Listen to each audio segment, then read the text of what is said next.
Zimik kachang khayang thada yang kapam na thủy hào si chờ hor chamri hor cơ sa mi rin tầng măng ti hào ra khó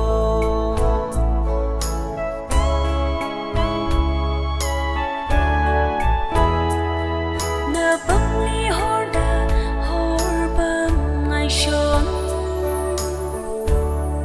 mùi gió nơ là mơ hợp mi lư ốc thủy si bà dinh rong nơ lơ in đi li mơ hợp lạc ra nó cờ chó đã tâm lơ lấy rơ rừng cấp ha tâm lơ lấy rơ mơ cha khơ na lơ lấy rơ duy cơ shi tâm lơ lấy rơ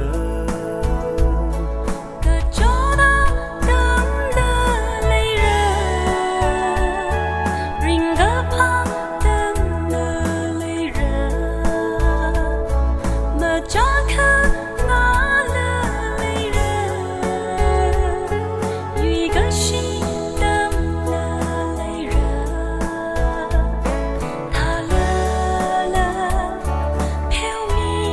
không mi ngờ rốt chính xác Zimik kachang khayang thada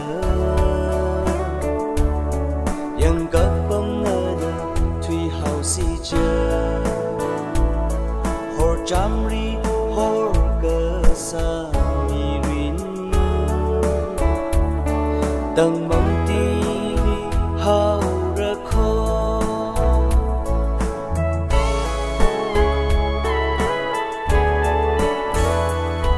nơ bông ly hor đà hor bông ngày sớm mùi gió nơ là mơ hợp mi lư ốc thủy si bà dinh rong nơ lơ in đi li mơ hợp lạc ra nó